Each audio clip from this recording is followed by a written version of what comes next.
Hello friends, let us now learn some important points about Takayasu's arteritis.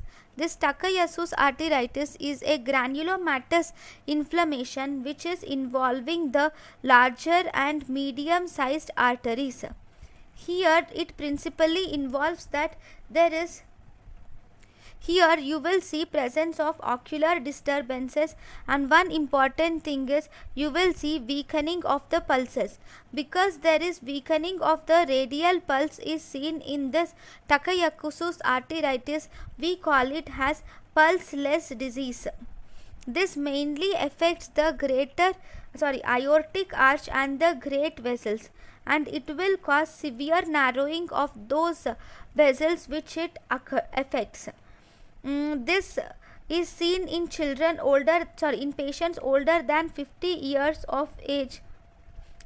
This Takayasu's arteritis is mainly seen in people less than 50 years of age, and it is mainly seen in Japanese population historically due to the HLA haplotypes.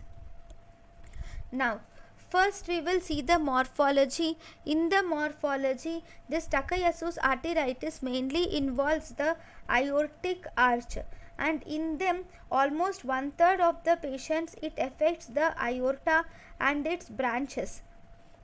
In the pulmonary artery is involved in almost half of the cases, whereas similarly the coronary artery and the renal arteries are also involved. Here you will see presence of irregular thickening of the vessel wall with intimal hyperplasia is seen. The great vessel lumen here is largely reduced. Whenever the lumen of the great vessel is largely reduced, this will be reduced and sometimes it may be obliterated also.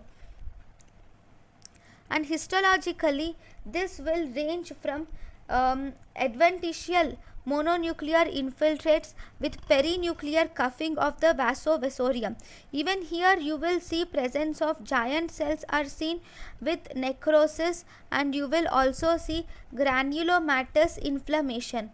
As the disease progresses, there occurs chronic inflammation which will progresses to scarring can be seen, and because of this scarring, if it involves the aortic root, if scarring involves the aortic root, it can cause aortic root dilatation with aortic valve insufficiency can occur.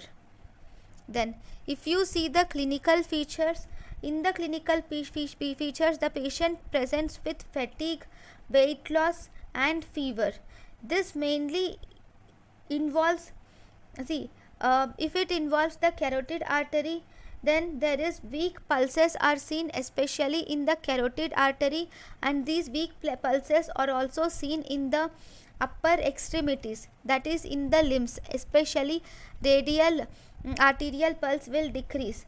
And you will also see presence of ocular disturbances. It can lead to retinal hemorrhages can occur, and sometimes it may even cause total blindness also. We can also see presence of neurological deficits can be seen, and sometimes if it involves the distal arteries, especially distal arteries of legs, it can cause claudication of aorta can occur. Because of the involvement of pulmonary artery, it can result in pulmonary arterial hypertension. If it involves the coronary arteries and if it narrows the coronary arteries, then it causes MI. Okay. So if it can involve the renal arteries, and it can result in narrowing of renal arteries leading to systemic hypertension. Now if you see in long term, so here this disease is actually this disease can cause rapid progression.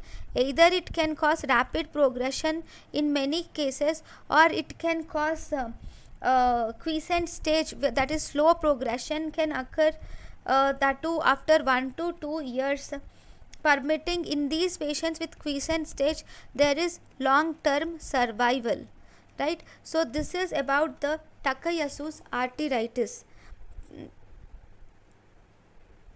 Thank you for watching.